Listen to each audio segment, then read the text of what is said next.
Много проблем у нас в городе. Вот, ну вы сами, наверное, об этом знаете. Вот. Основные, наверное, все-таки это благоустройство. У меня, например, я на самом деле, давайте устроим как бы не монолог как бы мой, да, а какой-то диалог. Вы можете, естественно, спрашивать там что-то. Вот, потому что изначально я не готовился к какой-то такой лекции, чтобы читать ее час, да, или сидели тут и спать. Вот. Благоустройство. Что можно сказать про благоустройство? Почему это как бы одна из основных как бы, вещей? Потому что ну, в моем восприятии, да, что любой на самом деле кубик, простой совершенно, да, в среде как бы, да, благоустроенный, будет выглядеть замечательно. Вот. В нашем городе таких кубиков очень много. Вот. Простых, ничем как бы не выразительных. Вот. Поэтому, чтобы город в порядок перевести, он выглядел хорошо, требуется серьезный подход к благоустройству. Вот. Вторая проблема – это застройка территории, которая вот существует на данный момент. Территория у нас застраивается хаотично, появляются там уплотненная застройка, где-то еще что-то, такого не должно быть, и, естественно, необходимо принять какие-то меры, чтобы дальнейшая застройка велась уже структурированно, целыми кварталами, комплексными, чтобы это выглядело нормально. Вот. То есть можно обсуждать там, на градсовете, как стилистически будет выглядеть там, тот район, тот квартал, чтобы это с градостроительной и эстетической точки зрения, да, было хорошо. Ну, по крайней мере, функционально должно быть так, что застройка велась планомерно, квартально. Вот. Но сейчас на самом деле у всех есть и в администрации города понимание этого прекрасное, как бы, да, все в принципе работают на это, чтобы такая застройка была. Именно такая. И уйти от какой-то точной застройки, которая была там последние, там, может быть, 20 лет в городе. Что еще сказать? Вот у нас, например, сейчас город столичный, да, статус столичного города, республики, но у меня восприятие сейчас в данный момент пока города не совсем столичного. Почему? Объясню. Город у нас развивался, как и многие города, там вдоль речки, ну, образовывалась старая часть города какая-то, которую необходимо сохранить, да, и у нас появился ЖД вокзал, такая связь с рекой, центральная улица коммунистическая, да. Это, по сути, такая единственная в городе улица, ну, даже не пешеходная, а прогулочная, да, где основные массы людей гуляют, ну, курсируют туда-обратно по этой улице. Немножко напоминает деревенскую Красную улицу главную, да, по которой все гуляют там, с гармонией. Ну, то есть такой отсылочка такая идет именно к деревне. Чтобы от этого уйти, нужно развивать помимо вот этой центральной части, естественно, другие районы. Например, у нас есть большой там район Орбиты, да, где тоже нужно оснащать какими-то пешеходными зонами, развлекательными учреждениями, там, да, вот, вносить какую-то функцию, чтобы развивать эту территорию. Какие-то еще места искать, чтобы у нас не было все как бы сконцентрировано в одном месте вдоль одной улицы. Я считаю, что это правильно, вот, разделять эти вещи. По старой части города. Ну, исторически так складывается всегда, да, что в городах есть и старая часть города, и новая часть города. По старой части города, как я вижу, необходимо создать какую-то общую концепцию по поводу ее сохранения и приведения в порядок. Туда, конечно, может там войти и пешеходная улица, о которой сегодня говорили, в эту концепцию. Вообще видится это таким образом. То есть здесь много исторических зданий, которые подлежат охране. Грубо говоря, на каждое здание должен идти определенный паспорт, как оно должно выглядеть. То есть, если производится какой-то ремонт капитальный, ну, здание же кому-то принадлежат, то уже четко должна быть структура. Вот, оно должно быть в таком-то цвете, крыша должна быть такая-то, архитектурные элементы, которые выполнены, должны быть в таком состоянии, как, да, чтобы все приводилось в порядок. Естественно, и благоустройство этой территории тоже требуется. Вот. Спросите меня еще о чем-нибудь.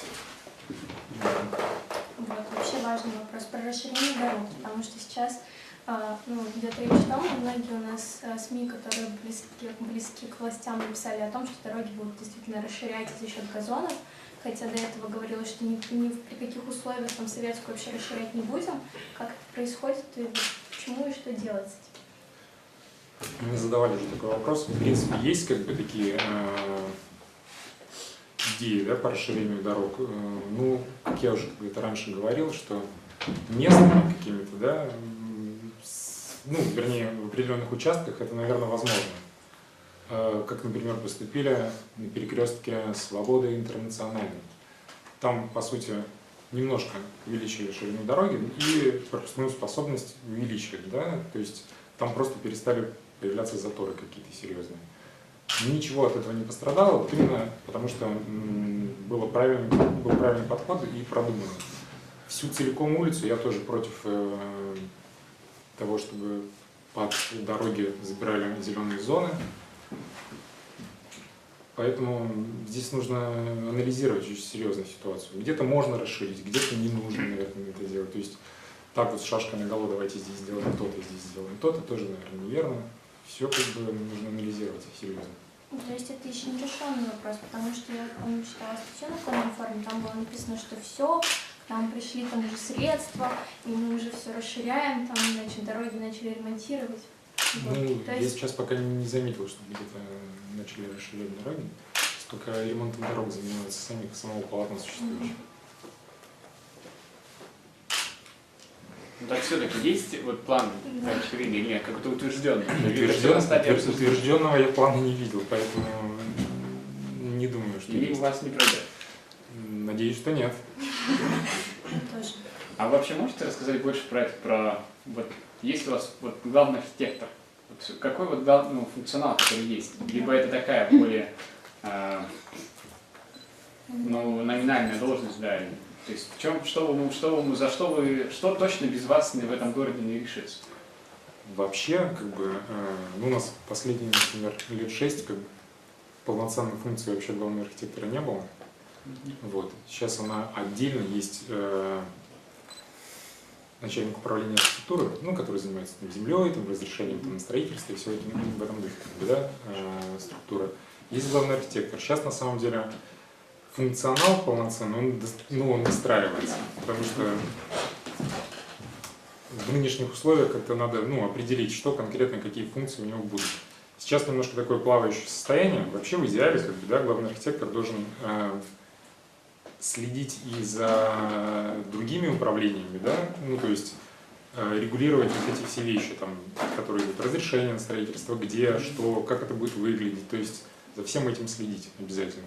Тогда как бы можно будет избежать каких-то там моментов, которые могут упустить. Причем необходимо это следить даже, может быть, не одному человеку, да, а какие-то вещи, например, есть застройка, которая влияет на облик города серьезно, да, пропускать через градсовет, когда это коллегиальный орган, достаточно большой, который должен, в принципе, иметь функцию запретить, либо, например,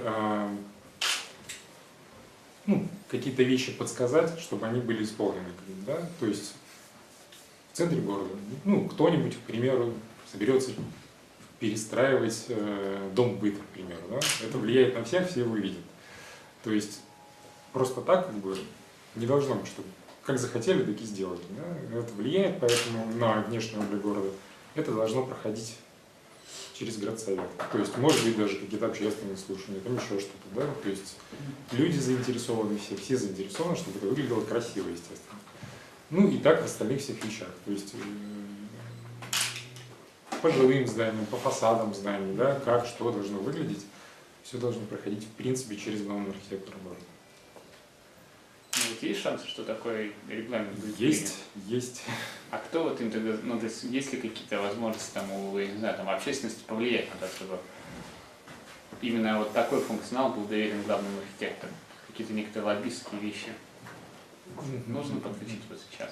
Пока даже не знаю, как это сделать на самом деле. А кто это принимает? Это мэр, его единоличное решение, либо это там совет города. Вот это вот функционал главного архитектора определяет. Нет, я же говорю, функционал сейчас определенный есть. Вот он просто может быть не достаточно как бы встроен еще, да, вот, ну, так как должность заново появилась, недостаточно встроен в систему, чтобы это как бы уже полноценно функционировало. Вот я о чем говорю. Я думаю, что немножко еще времени надо, чтобы понимать, как что до конца будет выглядеть. Понятно. Можно тоже вопрос? Раньше система градостроительства представляла из себя, что работали только архитекторы на генплане. Они назывались градостроители.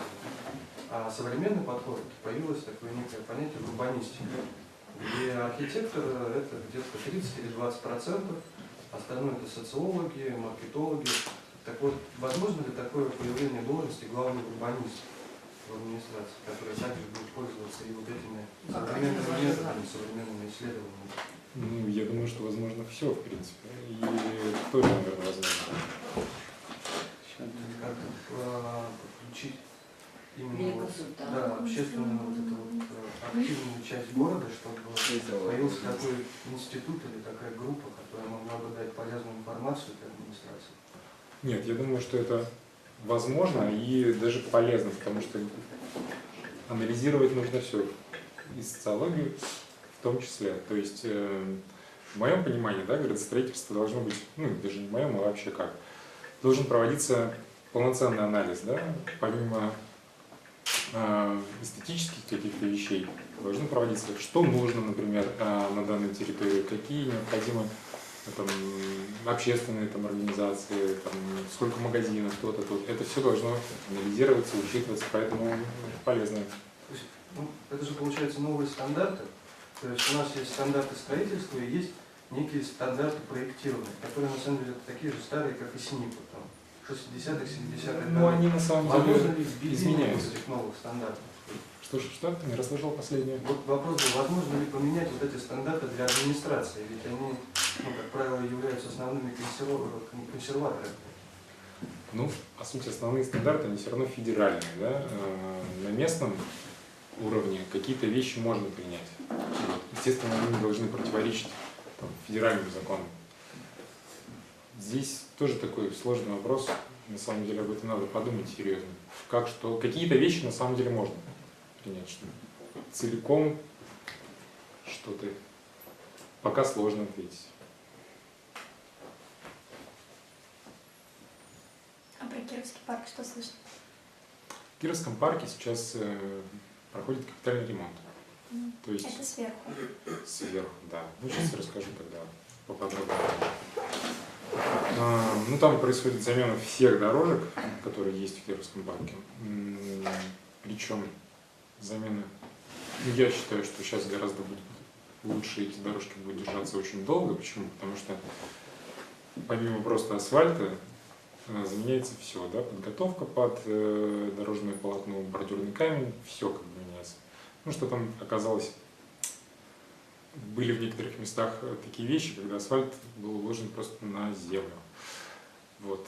Понятно, что его ведет, он разваливается мгновенно.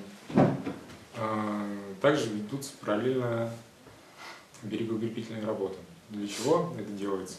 Ну, помимо того, что это будет набережная, да, в которую можно будет выйти прогуляться, это делается, чтобы вся земляная масса, которая в парке находится, ну, там же склон, она потихонечку сползает в реку. Вот. Причем, если, например, углублять русло реки, она будет сползать еще быстрее.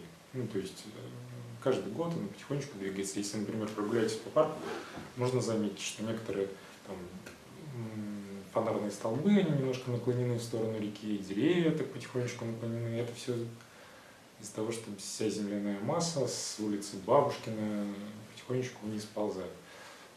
Сейчас как бы проектировали берегоукрепительные работы вот, в прибрежную часть камень-граждан проект. Ну, в принципе, если там расчеты все были верны, это прошло экспертизу, то земля не должна вниз уходить.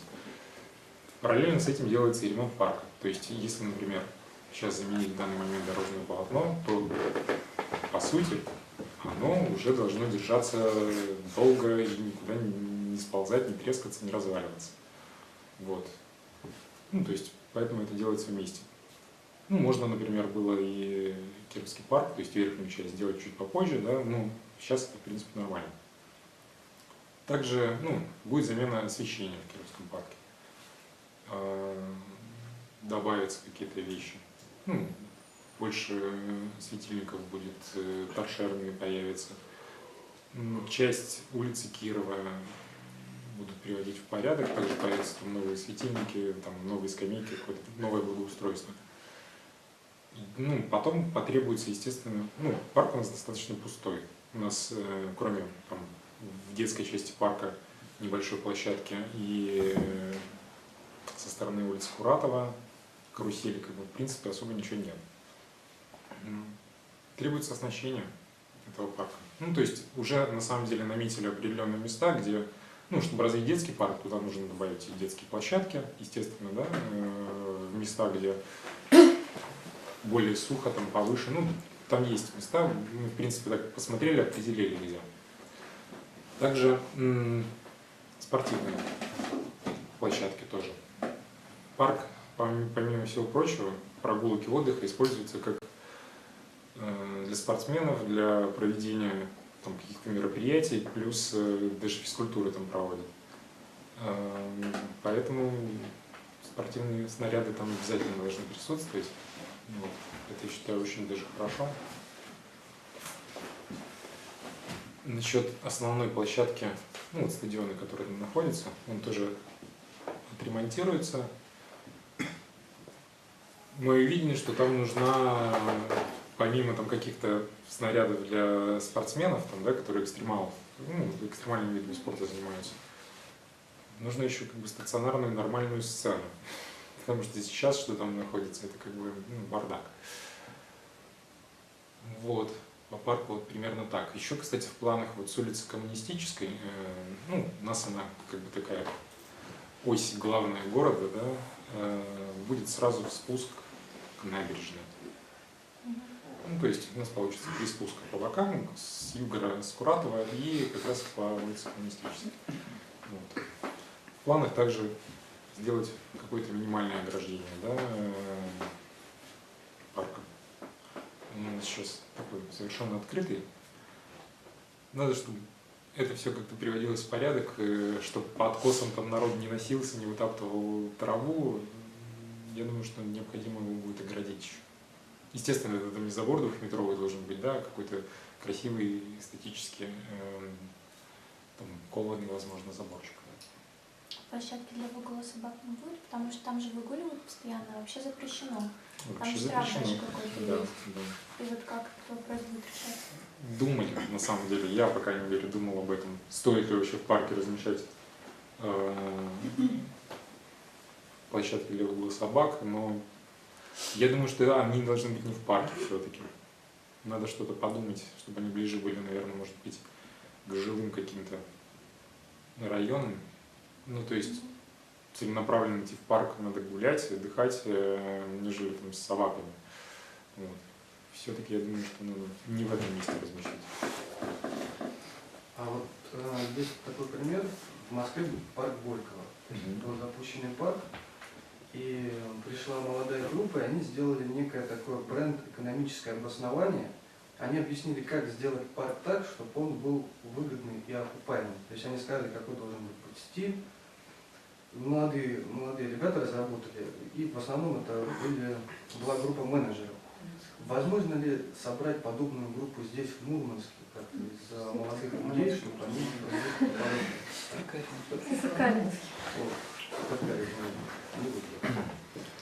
Я думаю, что вполне возможно собрать эту группу, чтобы... Много университетов. А? Много университетов. Университетов? Да, институтов. Ну, выпускники институтов. Нет, можно, конечно, собрать такую группу. Просто вы сейчас говорили про инженерную часть, то есть говорили про дороги, еще про что-то, а вот именно сам... Ну, оснащение само имеется в виду Да, парка, то есть да? именно сам Нет, бренд, можно, потому что, говорю, сейчас только выделены какие-то места, чем надо, что оснастить, ну, первоначально, да, ну, что сразу бросается в глаза.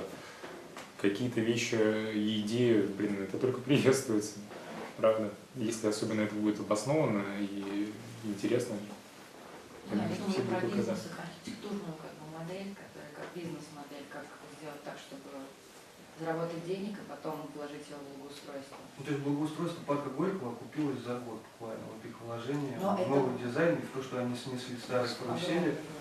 То есть вот они применили методику, и это не совсем архитектурная техника. Вот мне, как архитектору, тоже не совсем понятно, какие они работы провели, что они выдали такие задания проектировщикам потом, что это эффектно выстрелило. Экономическое, да, по-моему. Мгм.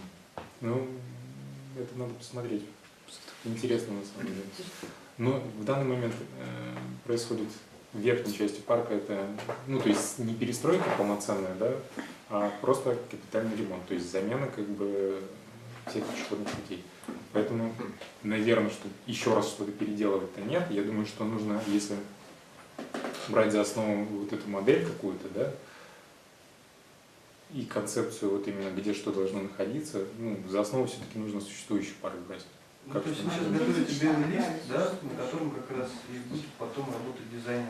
Ну да, да, да. Они, в принципе, они же тоже планировку парка, они не меняли. Ну Они, вот. они добавляли какой-то маленький локальный. Нет, так я это и вижу, что ну, они анализировали, что в этом парке должно быть, чтобы это приносило, грубо говоря, выгоду всем, да.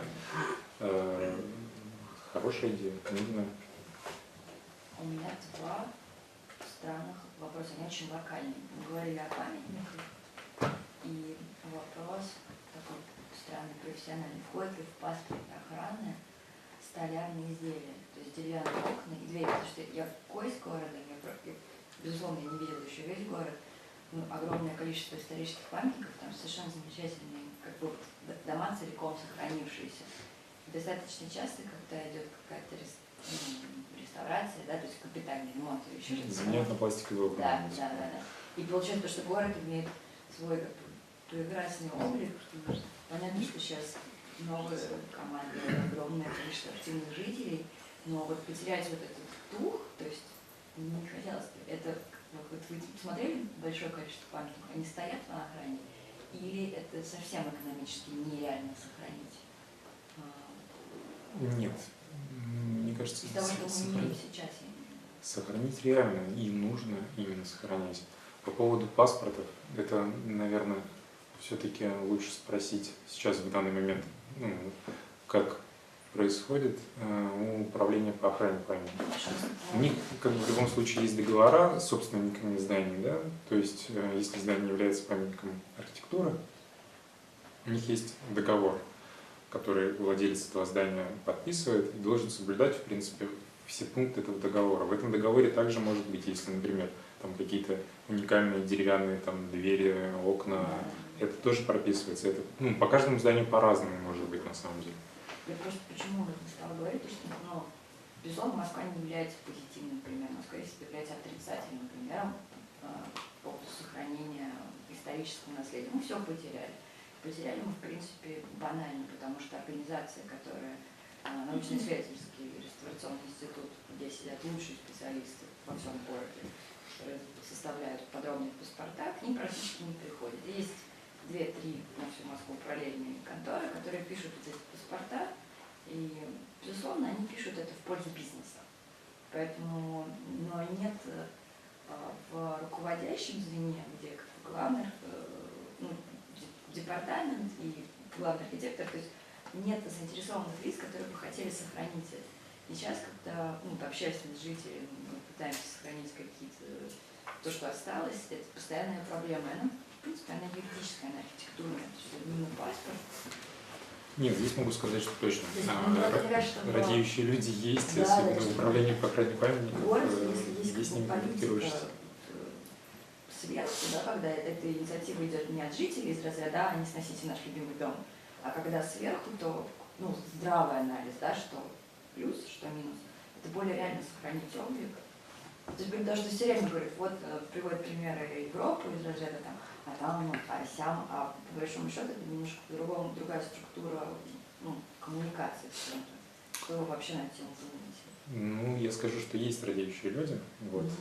Поэтому-то и возникла идея совместно с управлением по охране памятников, да, создать какую-то концепцию на старую часть города, где, в принципе, вот эти все вещи должны быть прописаны. Это я так просто мельком, да, заметил, что там цвет, там то-то, то-то, Да. а отделка, естественно, там должно идти и по каким-то деталям, да, ну, детали архитектурные, и также, естественно, окна, двери, все вот эти вещи, да. То, что очень много красивых зданий, приятно просто гулять. Должно быть, причем и хорошие очень люди работают в управлении по охране памятников, они действительно радеют, да, свое дело. Вот. Контакт у меня с ними постоянный, напрямую, то есть, потому что сейчас к столетию республики там планируется и восстановление каких-то памятников, да, архитектуры, например, ну, все, наверное, помнят 13-ю школу, которая сгорела на заводе. Также есть планы по ее восстановлению, ну, она является памятником, подлежит охране, где он должен восстанавливаться. По сути, она может потом не иметь функции школы, да, то есть там может быть другая совершенно функция. То есть кто-то будет собственником этого здания. Он подписывает также договор, обязующий его следить за внешним видом, чтобы ничего не изменялось. Внутри, в принципе, это может быть там и офисы, и что-то еще, какие-то организации находятся. Не обязательно уже будет школа, но внешний вид должен остаться именно таким. Вот. Да, Камила Житова. Мне не совсем понятен механизм принятия решений. То есть, там, не знаю, будь то реконструкция Кировского парка или там пешеходка. Как это все движется по администрации, кто принимает такие решения, кто отвечает там, за то, как это будет реализовано и прочее. То есть, ну, мне это совсем непонятно. Так, кто инициирует это, да? Ну, да, кто инициирует, как это движется по администрации, кто решает, что это можно, это нельзя, почему это что-то может, что-то нельзя, там, и где находятся деньги. Ну, то есть вообще все. Как работает система? Как работает система, да? Я думаю, нет, Алина имеет в виду, что если у нее появилась какая-то идея, вот когда, куда ей обращаться, да, и как она будет рассматриваться. И внутри как это работает, то есть Как это будет выполнено вообще? вообще все, типа.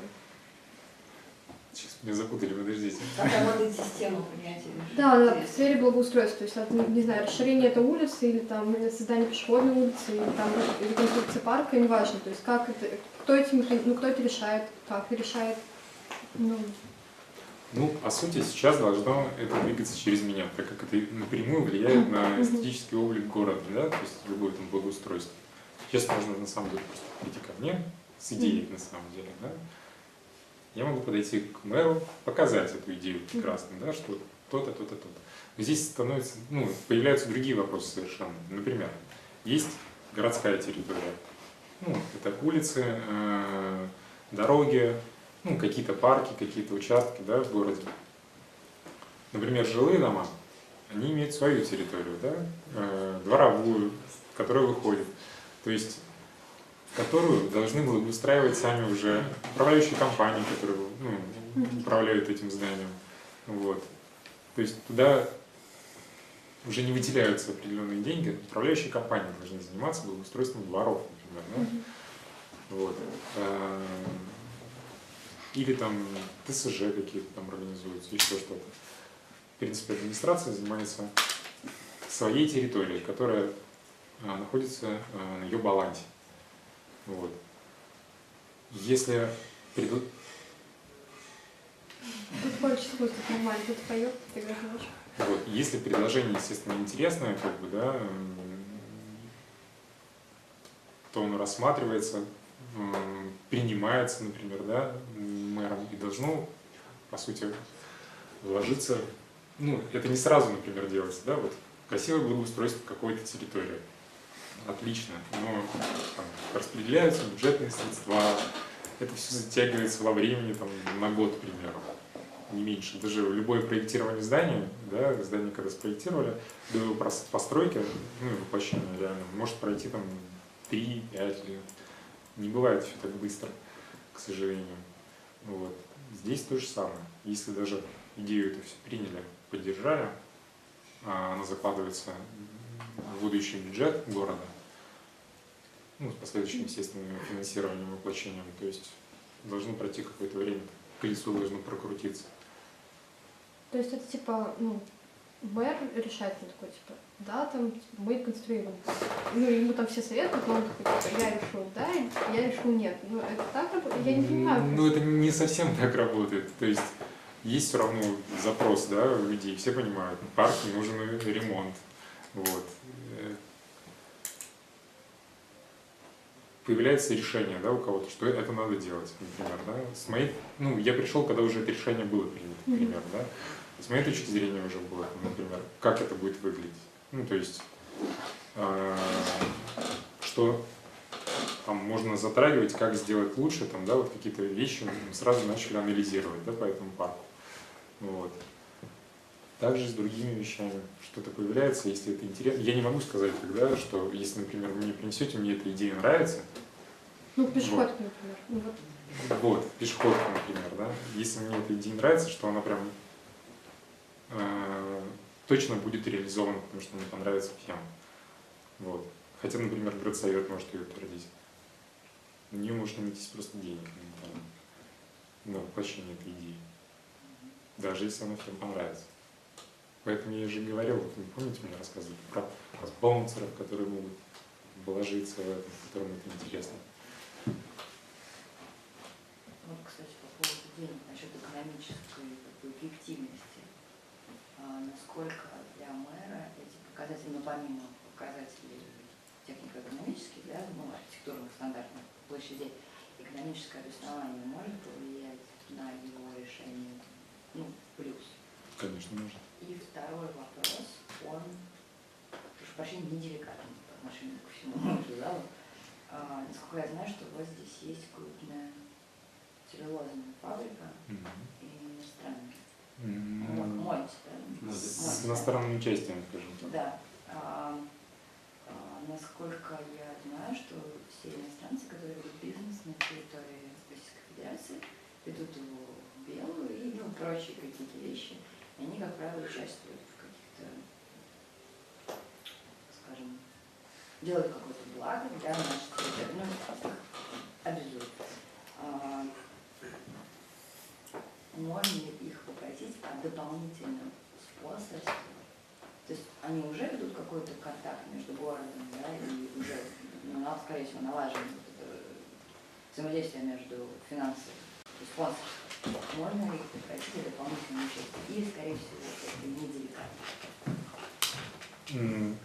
Кто будет просить, имеется в виду? Допустим, я пытаюсь найти выход на Почему нет? Почему нет? Я не вижу проблемы, я считаю, что надо разговаривать. Вы с ними общались или кто-то С другой? ними я не общался. Не Нет, общались. конечно. Просто вопрос, да, насколько вы их знаете. Нет, сейчас пока нет. Они ведут спонсорство с городом или это их частная инициатива?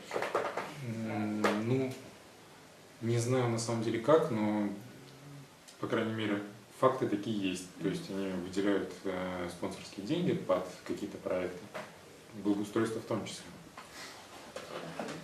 Поэтому, я думаю, Какие еще группы здесь производственные, которые можно искать выходы вообще в республике? СЛВЗ. Закировывать О, да? Вот это интересно. Предположим, А насколько они, кстати, активно спонсируют какие-то в городе мероприятия? В принципе, все. Мы сделали джаз-фестивали, резиденции художественные у нас был коньячное довольство. Коньячное. я сейчас такой информацией не владею, кто спонсирует определенные Нет, они могут мероприятия. быть заинтересованы, допустим, на фестивалях, или то, о чем мы говорим, в локальных каких-то зонах. Могут быть, почему нет. Здесь говорю, здесь индивидуальный подход должен быть, мне кажется, каждому. Может, ему и понравится эта идея. Это будет здорово. то есть, получается, перед нами стоит вопрос, где найти спонсоров, как получить разрешение администрации и как получить разрешение жителей.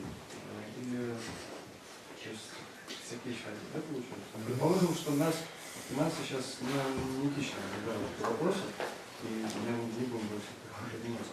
Как получить разрешение администрации и как получить разрешение жителей? То есть какие нужно стадии пройти, чтобы вот эти галочки поставить? Так, вот здесь у вас есть подкрепление, да, какое-то общественное опрос, да, что, например, требуется такая улица. Вот. ну, сегодня мы уже разговаривали по этому поводу, в администрацию, вы должны подать эту идею.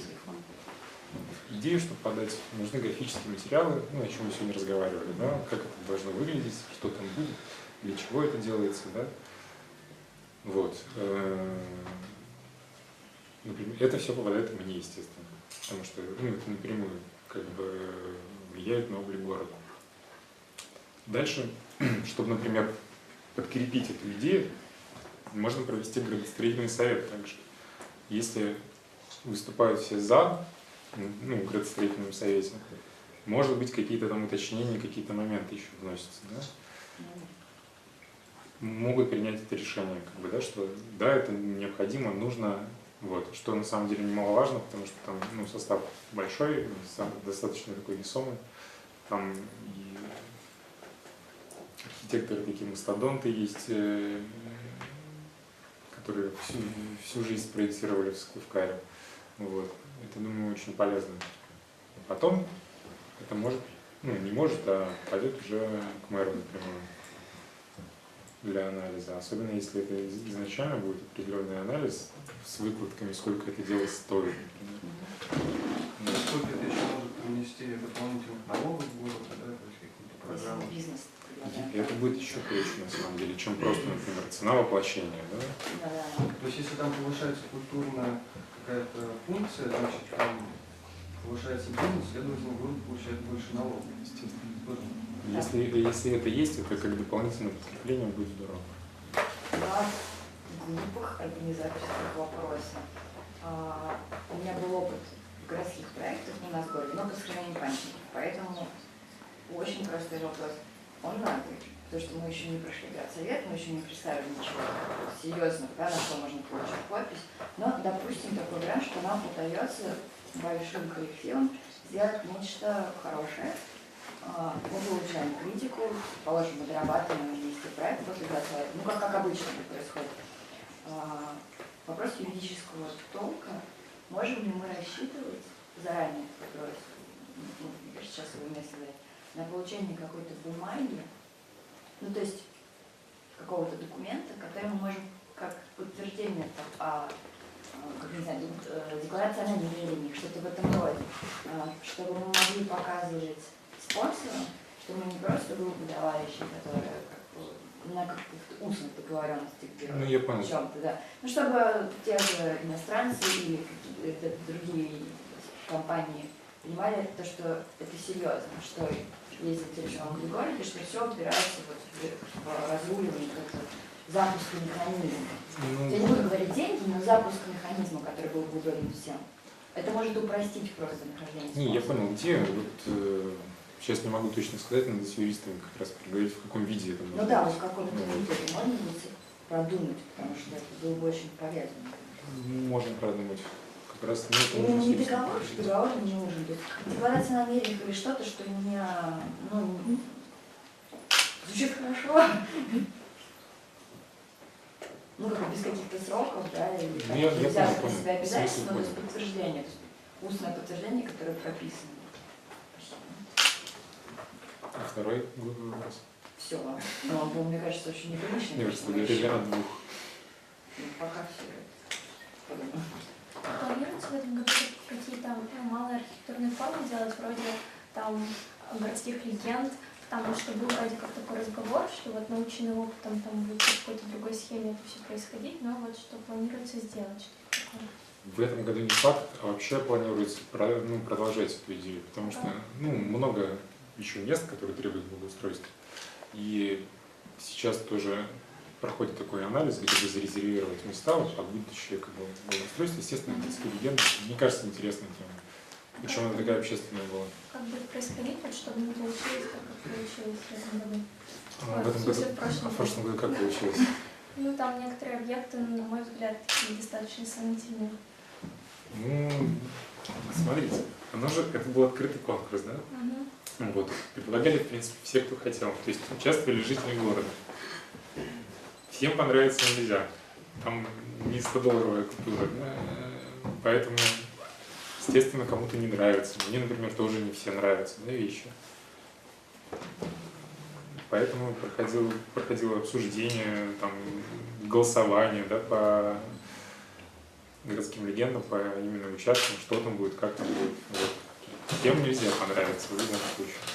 Это просто разговор о том, что, например, там художники, которые у нас есть в городе, они потом всячески возмущались, почему не спросили их мнение вообще о том, что будет там, например, там, не знаю, по-моему, это был разговор про корабль возле детского мира, но, в принципе, это похожая история. То есть там же должна быть какая-то экспертная комиссия, и, видимо, ее в тот раз не было, и будет ли она сейчас? Ну да, да.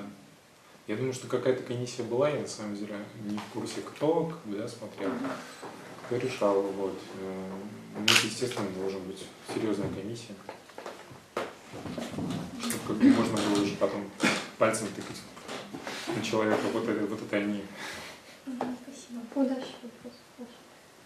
Ну, вопрос тоже вроде глупый будет, но по поводу ремонта Киевского парка и набережной. Все знают, что около набережной, который будет строиться, есть за Югорем старый пирс. Что будет вообще с ним? То есть он останется или что? Пока вообще нет никакой информации по этому поводу. Пока не знаю, вот недавно там был, кстати. Просто ну, там тусуется часто же молодежь, и вот они что-то заинтересованы в этом. То есть что вообще с ним будет, как это вообще? То есть, если его снесут, если собираются, то такая репрессия массовая. Это на самом деле опасно достаточно собираться. Из-за здания ФСБ? Да, нет, не из-за здания ФСБ, которое строится в Киеве. Не из-за этого. Интересная, кстати, тема вот с этим пирсом. Может, да, можно из него что-то прикольное сделать. Единственное, оно опасно, почему я говорю? Потому что там сваи вбиты вдоль этого пирса внизу. То есть, если кто-нибудь случайно падает в воду, как бы, да, достать его оттуда будет уже сложно. Живым, я имею в виду. Вот. А так, на самом деле, надо подумать по этому поводу. Интересная тема. Вот по поводу набережной. А вот проект весь, он когда будет закончен? Ну, какие сроки? Вот, то, что вы говорили, там 3 улицы сходятся. Вот, когда это будет закончено? Сделано. 3 улицы. Ну, в смысле, вообще проект набережной когда будет закончен? Ну, само... Нет, Да, в этом году, по-моему, к Дню Республики должно быть вот именно берегоукрепление закончено все, да? Ну, чтобы люди уже могли там выходить туда, на набережную. То есть, по сути, в идеале к Дню Республики можно будет туда спускаться уже и ходить.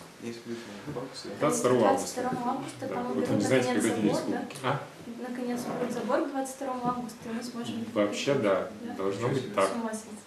Ну, там еще, как я понимаю, там еще не будет до конца, ну, идеального благоустройства, там где-то брусчаточка, там, скамеечки, там, ну, имеется в виду внизу, да, но, по крайней мере, доступ уже какой-то будет. И песка там не будет. Песок-то как раз останется. Да. Нет, песок, Песку гулять или что? нет, песок останется, там будут откосы, естественно, но они должны будут, не знаю, успеют они сейчас или нет, они, естественно, должны озелениться, да, вот все эти откосы. Вот. Как вы относитесь вот к вот этой детской площадке, которая вот здесь в центре города находится? То есть, когда она должна была только появиться, и когда она только появилась, было очень много, ну там, не знаю, можно назвать это спорами или нет, по поводу того, что детскую площадку делать в центре города, там практически там в самом загазованном месте. Еще дополнительно открыли для движения вот эту улицу, ну, отрезок, да, который прямо напротив находится. То есть, на ваш взгляд, это было правильное решение построить там вот эту детскую площадку? Нужно, наверное, 130-й раз мне задают вопрос. Вот. Я считаю, что место выбрано неверно. Вот. Ну, из-за всех перечисленных, на самом деле, причин. Центр города, загазованность, как бы, шум, место неверное. Ну, то есть теперь она есть, и вот как бы Ну, пока думаю, да, потому что, не знаю, я не думаю, что надо сейчас так тоже шашкой на голову, давайте все нафиг снесем, как бы, да, она сейчас пользуется, на самом деле, спросом, конечно. Люди там гуляют, вот. Дальше посмотрим, а сейчас, как бы, ну, я не вижу смысла взять и убрать его целиком. Может быть, говорю, развивая парки, оснащая их детскими площадками, да, какое-то количество потом начнет уходить туда, и когда оно перестает потихонечку пользоваться популярностью и спросом, тогда можно уже что-то на этом месте придумать. Ну, то есть забрать и не предоставить ничего взамен, как бы это тоже неправильно, понимаете? Вот тогда второй вопрос сразу. Ваш предшественник, господин Заборский, в материалах уголовного дела Ивана Поздеева, да, бывшего мэра Сыктывкара, говорил о том, что он подписывал бумаги на строительство, там, на, ну, те, которые были необходимы для строительства домов, так называемой точечной застройки, да, вот, потому что он находился в служебной зависимости от мэра. Да, то есть, возможно ли с вами такая же история, да? Вы для себя такое допускаете? Невозможно, потому что я землей не занимаюсь.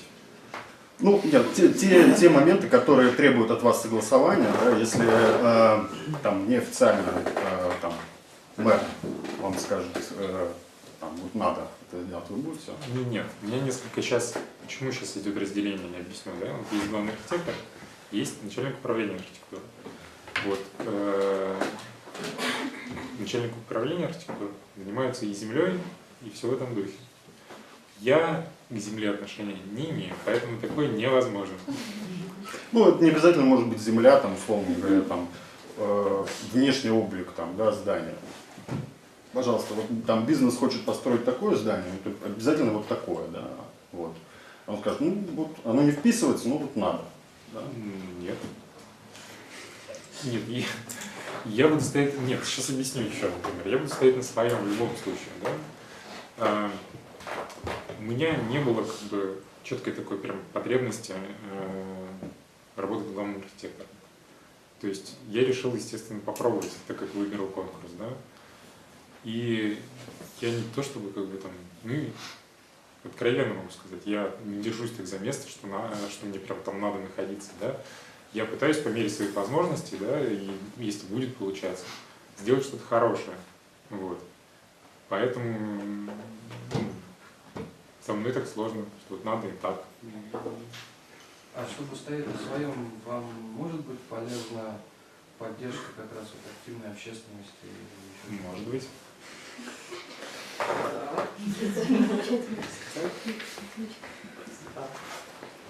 Скажите, у вас уже какое-то личное мнение сформировалось по поводу того, нужна ли городу пешеходная улица? Насколько это целесообразно для города? Ну, я давно на самом деле знаю об этом проекте, он уже тянется несколько лет, может быть, года 3-4, наверное, да? Ну, примерно. Вообще нужны такие пространства обязательно. Вот я сегодня как раз, когда мы разговаривали еще в обед, видел еще пару мест, как бы, да, которые тоже требуют благоустройства именно для пешеходных зон. Это участок от собора до Интернациональной, ну все знают, да, этот участок по улице Свободы. Там, по сути, должен быть бульвар. Сейчас там в данный момент просто стоят на газонах машины, то есть вот эту территорию тоже надо было устроить. Там тоже должна быть красивая пешеходная, еще она ведущая к собору, как бы, да, ну, хорошее место. Вот. Еще таких участков на самом деле в городе можно найти очень много. Я считаю, что они нужны. Я сам работаю пешком, как бы, да, это удобно. А вот тогда вопрос как раз вот по поводу того, что вы сейчас сказали. Вообще есть такая методика, существует, ну, как правило, существует генплан развития города. Он, по идее, должен быть доступный, сейчас должен быть доступный в интернете, чтобы люди могли с ним ознакомливаться и вот все эти вопросы там узнавать. Есть ли такой генплан развития Сыктывкара? Да, и если его нет, будет планироваться ли он, собственно, делаться? Нет, вообще такой генплан существует, и есть правила землепользования и застройки, как бы, да, территории города Сыктывкара. Это есть, и на сайте можно посмотреть. А можем мы в этот генплан как раз внести вот эти пешеходные улицы развития? Там же сейчас вот... Изначально, я сейчас не могу сказать, кем он разрабатывался, да. Планируете ли вы В этот генплан уже потом вносится, например, если принимается решение, что он должен быть. То есть, когда проходят как раз да, все советы, можно туда внести. Да. Я просто уточню, да, у нас просто смешная история с этим планом. Да, это, то есть действует все еще тот план, который с бизнес-центром в Заречье, да, вот, находится, и застройкой аэропорта. Нет, застройка аэропорта, да, ну, присутствует.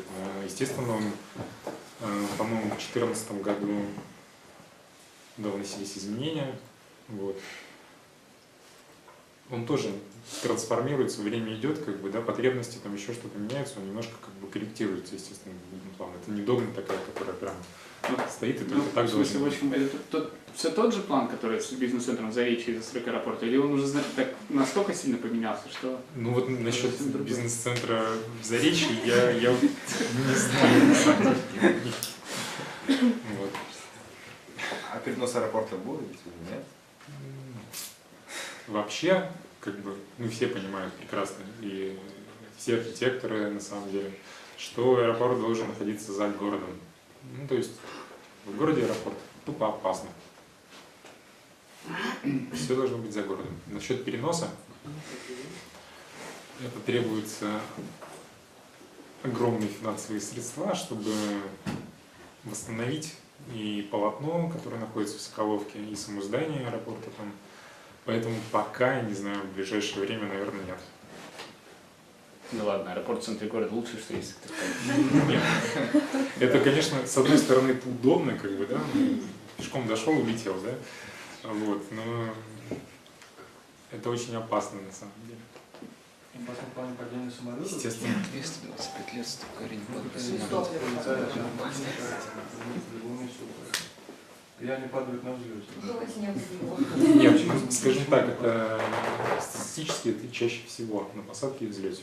Во время полета это очень редко очень бывает. Можно к детским площадкам вернуться? Вот планируется ли вообще еще делать такие детские площадки? Потому что, несмотря на то, что вот эта площадка в центре города, там загазованность вообще опасна, там каждые выходные на самом деле просто полгорода естественно собирается. Просто потому, что нормальных площадок в городе нет. Да, поэтому и планируется, я уже об этом говорил. Да. Ну, в смысле, помимо парка, я имею в виду. Парк — это как бы отдельная вообще история. Ну, парк у нас не один, на самом деле. Мичуринский парк тоже будет порядок приводить, он достаточно сейчас такой печальный, темный, грустный, вот. Асфальта нет. Асфальта нет. Это дело. Вот. Помимо парков, естественно, нужно выбирать какие-то места. Ну, я считаю, что они должны быть какие-то немножко изолированные, да, от движения автомобилей, там, от потока такого основного людей, они должны куда-то вглубь выходить кварталов, детские площадки. Надо думать, предложения тоже можно вносить какие-то, да. У меня есть вопрос, связанный с географическим положением нашего города. Мы находимся в 75% зимой, ну это зима все-таки, да, и наш город, он обитает, как говорится, в темное время суток постоянно.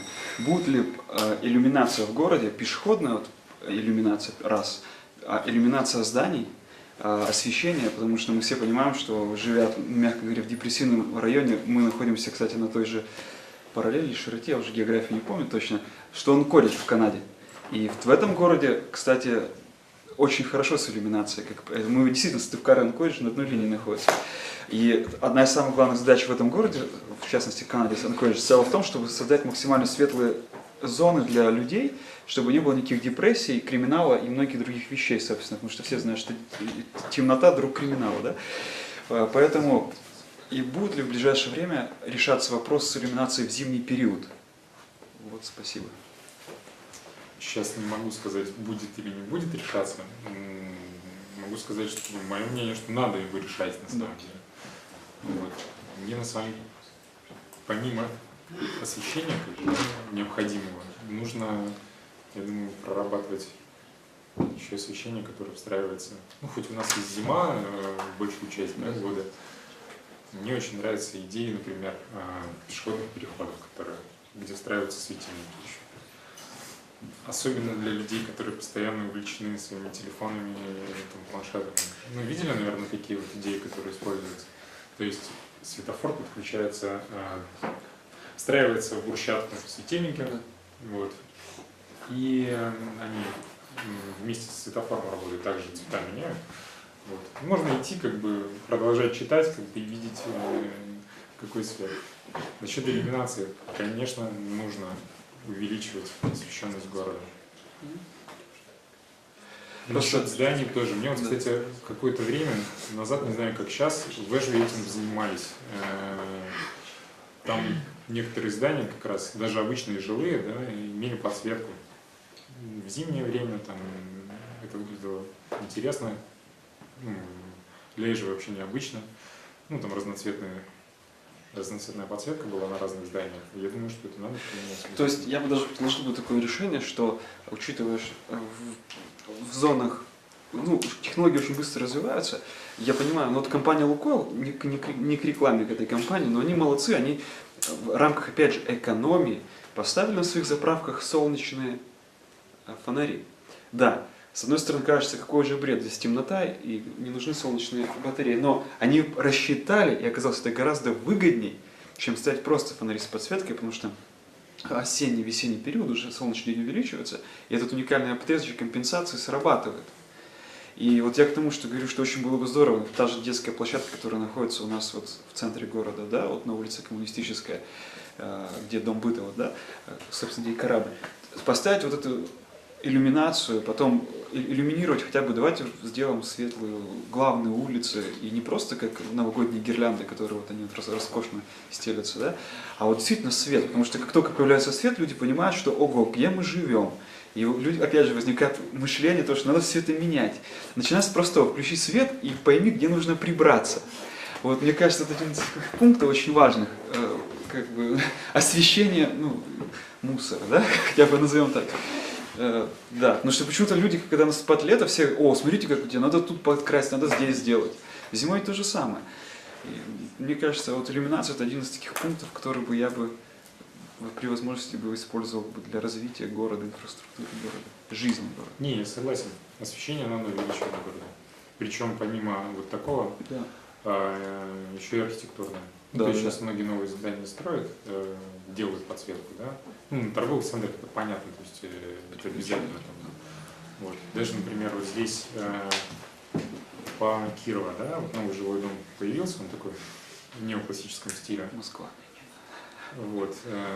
С подсветочкой, когда делают, уже выглядит приятно, особенно в старой части города, если на зданиях даже исторической застройки, да, делать подсветку.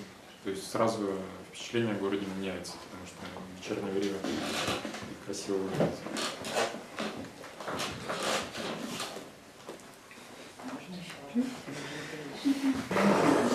Я просто думала как раз тоже,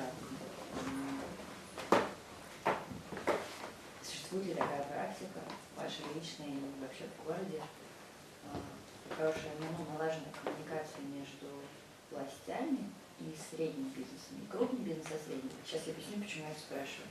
Может быть, я ошибаюсь, наверное, вопрос по всем.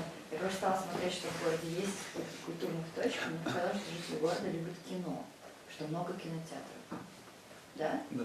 Вот, вопрос следующий. Например, для парков сразу такая как бы идея. Есть ли какие-то... Потому что, давайте будем откровенны, мы сейчас в стране достаточно тяжелый период. Ну, это надо как бы понимать. И построить новый кинотеатр — это дорого, а летний кинотеатр — это и себестоимость этого недорогая, действительно, потому что он не требует вот вложения. Он может окупиться.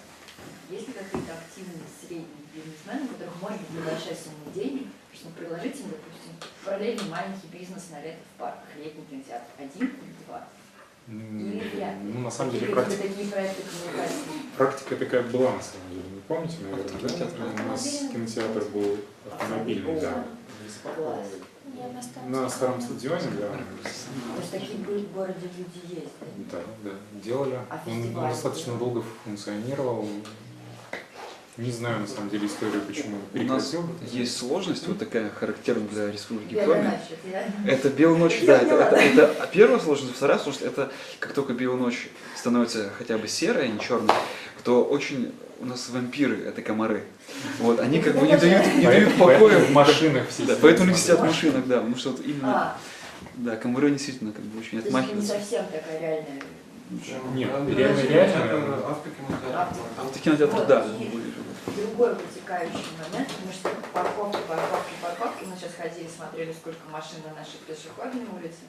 То есть то, о чем мы говорили, с одной стороны, реально найти какие-то небольшие выгрызти зоны в соседних улицах, чтобы предложить людям парковаться в других местах. А может ли существует ли теоретически абстрактно какой-то один бизнесмен или группа бизнесменов, которая может быть заинтересовать, например, созданием парковок в Японии, которые подвержены. Потому что они занимают, на самом деле, очень мало места. И в любом случае любая подземная парковка — это проект, это сеть, это куча денег, все это копать, плюс еще климат. Но вот это дороже, чем... Можно ли найти каких-то людей, которые абстрактно может быть интересно вложиться в такого рода парковку, чтобы действительно сделать пешеходную улицу? Нам же надо все равно куда-то деть эти машины. Или вряд ли сейчас кому-то это может быть интересно? Нет, может быть, или это даже может быть городу. Нет, это может быть интересно на самом деле.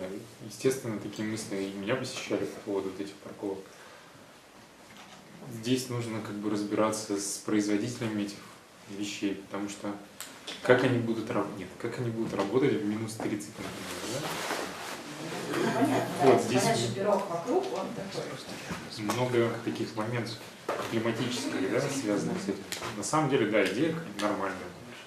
Вот. В Москве тоже где-то появлялись такие вещи, Да. как раз торцов зданий, да. Но я думаю, что это должно быть как бы в любом случае не в старой части города. Я на самом деле за паркинги, которые находятся целиком там, в жилом районе, да, потому что не проблема пройти 200-300 метров до дома спокойно, да, поставив машину на паркинг.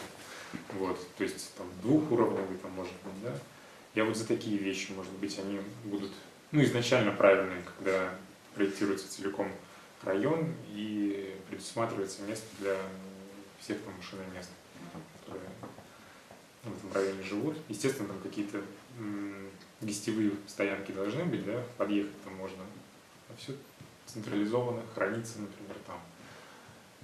Ну, такие местные какие-то решения могут быть, но здесь надо, говорю, особенности вот именно этих вещей, да, анализировать, как это будет работать, будет ли это работать вообще, да. Да. А так, конечно, мысли такие появляются, потому что помимо вот многоуровневой, да, парковки вот такого типа, есть еще дворовые парковки. То есть, например, у нас идет там место по 10 машинных мест, ну, территория по 10 машинных мест, и они уже в 2 уровня идут. То есть там как игра такая в пятнашке, знаете, вот так вот перемещаются они. Может быть, таким способом решать вот парковочные места, потому что такие вот механизмы уже у нас производят. Да, я вот видел. Идея интересная. И еще вопрос, касается эстетики. Вопрос вначале задам про деньги, потому что это тут самое важное, на самом деле. Мы часто выделяются деньги на капитальный ремонт фасадов зданий в городе. Есть ли какая-то официальная программа? Потому что, почему я задаю вопрос, мы в гостях мы пошли через совершенно замечательный лес, такой дышащий, красивый, и потом попали в немного депрессивный, очень маленький локальный район, очень депрессивный. Несколько домов, это общежитие в районе Морозова. И одно из них, ну, понятно, что это общежитие, то есть общежитие это уже люди, живущие в небольшой площади, то есть это уже, ну, тяжело, да, сам фасад, это просто катастрофа, то есть он очень мрачный. И рядом стоит общежитие, у которого сбоку, на 2-м этаже, находится какой-то бар или кафе, данное в аренду, и вот этот арендатель, он тут же привел в фасад торец дома, и это прям вот такой колоссальный контраст между более позитивным. Ну, вообще, просто есть ли какая-то политика по капитальному ремонту фасадов? Я говорю не только о центре, я говорю об окраинах, вот самых каких-то проблемных таких зон. Непонятно это. Сейчас я точно вам сказать не смогу, потому что я еще за 1,5-2 месяца не все знаю, когда. Вот. Я думаю, что, наверное, какая-то есть, но я не очень знаю, как в регионах, как часто это делается, как часто выделяются деньги, потому что, ну, я действительно не знаю время, за которое всегда же выделяется немного денег, и они поэтапно как бы расходуются, да, ну, как принято везде. стране. Здесь еще помимо вот каких-то программ, я же говорю, здания могут быть на балансе там, Кого? управляющих компаний, там еще что-то, которые в принципе должны в порядок приводить свое здание.